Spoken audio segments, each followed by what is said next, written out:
مطلب یہ تھا کہ جلدی نکلو. صحابہ نکلے، سفر ہے، تاخیر ہو گئی، سورج غروب ہونے لگا، عصر کا وقت ختم ہو رہا تھا. آدھی جماعت نے عصر کی نماز پڑھی، آدھی جماعت نے عصر کی نماز نہیں پڑھی. آدھی جماعت نے. میں دو مثالیں دے رہا ہوں، ایک مسیح کی مثال میں نے دی ہے اور ایک نماز کی مثال دے رہا ہوں. آدھی جماعت نے عصر پڑھی، آدھی نہیں پڑھی. انہوں نے کہا جی ہم تو پڑھیں گے کیونکہ نماز قضا ہو رہی ہے. آپ کا حکم تھا جلدی جانے کا، نہیں ہو سکا. آدھی جماعت نے کہا نہیں جی ہم تو عصر نہیں پڑھیں گے، ہونے دو، قضا ہوتی ہے تو کیا بات ہے، اللہ کے رسول کا حکم ہے کہ تمہیں عصر وہاں پڑھنی، ہم تو وہیں جا کے پڑھیں گے چاہے قضا پڑھیں. واپسی ہوئی جماعت کی، کارگزاری سامنے آئی. روایت میں ہے کہ آپ صلی اللہ علیہ وسلم نے ان میں سے کسی کو نہ ڈانٹا، نہ چھڑکا، نہ کوئی ملامت کی، نہ یہ فرمایا تم نے کیوں پڑھی، تم نے کیوں نہیں پڑھی.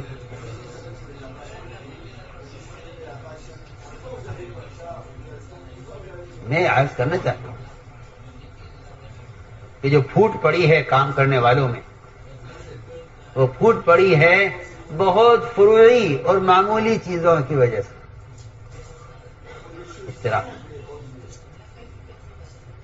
حالانکہ شریعت افتراق کی اجازت نہیں دیتی جب تک کوئی امیر ذمہ دار تمہیں اللہ کے انکار کا حکم نہ کرے، نعوذ باللہ، یا نماز چھوڑنے کا حکم نہ کرے. اس وقت تک اطاعت. میری بات یاد ہو. اجتماعیت کے پیش نظر شریعت نے یہ حق قائم کی ہے کہ افتراق جب ہو سکتا ہے جب کھلے کفر کا حکم کیا جائے تمہیں اور نماز چھوڑنے کا حکم دیا جائے کہ نماز چھوڑ دو اور اللہ کے ساتھ نعوذ باللہ کفر کرو. جب تمہیں تمہارا ذمہ دار اس کا حکم کرے تو وہاں افتراق کی اجازت ہے، اس سے پہلے افتراق کی اجازت نہیں.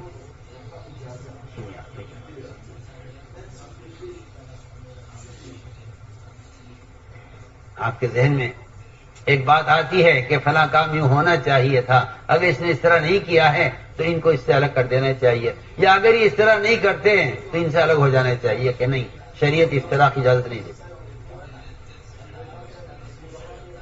شریعت افتراق کی اجازت نہیں دیتی. کیوں؟ اس لیے کہ میں عرض کر چکا ہوں کہ جو غلبہ اور جو دوسری سمت کی ہوگی وہ اجتماعیت پر ہوگی. اس پر ہوگی. امام غزالی فرماتے ہیں کہ جتنے فرقے بنیں گے مسلمانوں میں وہ اہل حق کی عصبیت سے بنیں گے. تو اہل حق میں تعصب پیدا ہو جائے گا.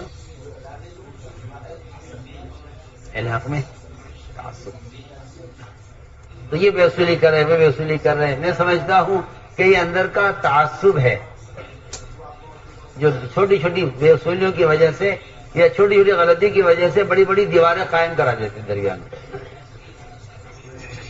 کہ جی آپ الگ ہو جاؤ. ٹھیک ہے، آپ ہمارے اصول پر نہیں، شریعت کی اجازت نہیں دیتی.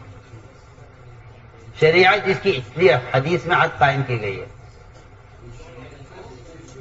کہ افتراق کی اجازت شریعت نے صرف وہاں دی ہے جہاں اللہ کے ساتھ نعوذ باللہ کفر کیا جائے یا نماز کے چھوڑنے کا صراحتاً حکم دیا جائے کہ نماز کوئی چیز نہیں، نعوذ باللہ.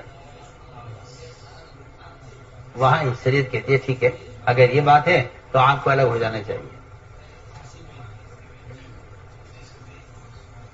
وَاعْتَزَلَهُمْ مَا يَعْبُدُونَ مِن دُونِ اللَّهِ. یہ ہے آیت جی کہتی ہے کہ اعتزال کی اجازت وہاں ہوگی جہاں اللہ کے غیر کی عبادت کا حکم دیا جائے، وہاں اعتزال کا حکم ہے کہ وہاں سے الگ ہو جاؤ. تو میں نے ایک مثال عرض کی کہ عوارض پیش آتے ہیں، عوارض پیش آتے ہیں. تو عوارض کی وجہ سے کسی کو یہ کہنا کہ آپ غلط کام کریں آپ الگ ہو جائیے، اسی گنجائش نہیں. میں نے مثال پیش کی کہ آپ صلی اللہ علیہ وسلم نے نہ ان کو ڈانٹا کہ تم نے نماز کیوں پڑھی، نہ ان کو ڈانٹا کہ تم نے نماز کیوں نہیں پڑھی. ایک عارضہ پیش آ گیا اور تم سے اجتہادی غلطی ہوئی، آپ نے جو نماز پڑھ لی صحیح کیا، آپ نے نماز نہیں پڑھی آپ نے بھی صحیح کیا، چلو کام کرو۔ یہاں تک ملتا ہے روایتوں میں کہ اگر کسی نے خروج میں روزہ رکھا کسی نے نہیں رکھا تو اس بات کو بھی برا سمجھا گیا ہے کہ ایک دوسرے کو ملامت کرے، آپ نے روزہ کیوں نہیں رکھا، آپ نے کیوں رکھا، بالکل نہیں۔ جس میں قوت ہے اس نے رکھا، جس میں قوت نہیں تھی اس نے چھوڑ دیا روزہ۔ نہ روزہ رکھنے والوں کو ملامت کی گئی، نہ روزہ کھولنے والوں کو ملامت کی گئی۔ یہ طریقہ بتایا اس راستے میں چلنے کا۔ یہ میں نے 2 مثالیں پیش کی ہیں آپ کو، اور دونوں مثالیں عبادت سے متعلق ہیں۔ تیسری بات یہ ہے کہ اس دعوت کے میدان میں اور اس کے طریقہ کار میں بھی لوگوں سے بے وصولیاں ہو جائیں، لوگوں سے بے وصولیاں ہو۔ اتنی بڑی غلطی ہوئی ہے۔ ایک صحابی تھے حاطب بن ابی بلتع رضی اللہ تعالی عنہ، انہوں نے آپ صلی اللہ علیہ وسلم کے مکہ مکرمہ پر حملے کی تیاری کی خبر کر دی مشرکین کو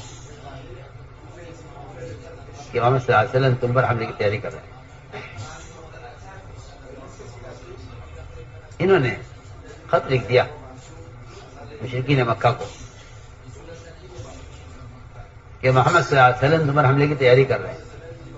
ادھر یہ خط چلا، ادھر آسمان سے وحی آ گئی کہ فلاں عورت خط لے کر جا رہی ہے حاتم کا، اس سے عورت سے خط منگواؤ۔ 3 صحابہ کا مقدار علی زبیر کو بھیجا، جاؤ تینوں اپنی سواری کو دوڑاؤ اور تمہیں فلاں مقام پر ایک عورت ملے گی، اس کے بالوں میں خط چھپا ہوا ہے، اس سے خط لے کر آؤ۔ گئے، جا کے اسی جگہ پر عورت ملی، اس سے کہا خط نکالو، اس نے انکار کیا، پھر خط نکال کے دے دیا۔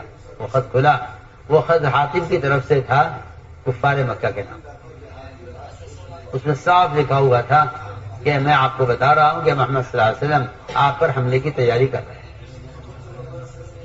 یہ اتنی بڑی غلطی ہے، کوئی اس کو جاسوسی کہے گا کہ جی یہ کفار کے ساتھ ملے ہوئے ہیں اندرون خانہ، کسی نے کہا یہ منافق ہے، یہ منافق ہے، یہ کافروں کے ساتھ ملا ہوا ہے اندرون خانہ۔ آپ صلی اللہ علیہ وسلم کے یہاں معاملہ یہ تھا، میں آپ سے بہت اہم بات کیا رہا ہوں، آپ کے یہاں معاملہ یہ تھا کہ کوئی آدمی آپ کے قتل کے ارادے سے آئے، کوئی آدمی جاسوسی کے لیے آئے، کوئی آدمی آپ کو گرفتار کر کے کسریٰ کے پاس لے جانے کے لیے آئے، آپ صلی اللہ علیہ وسلم کا ہر آنے والے کے ساتھ ایسا معاملہ تھا گویا آپ کو یہ آدمی مطلوب ہے،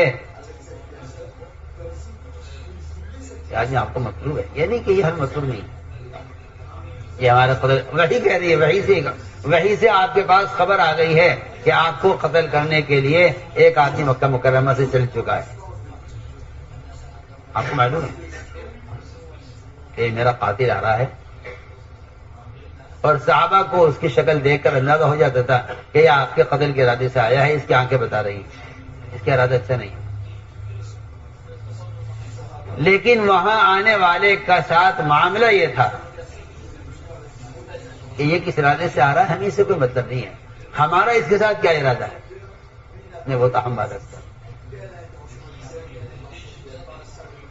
آج آپ کا حلقہ کوئی چھوڑ دے، آج کوئی دوسرا حلقہ میں جڑ جائے،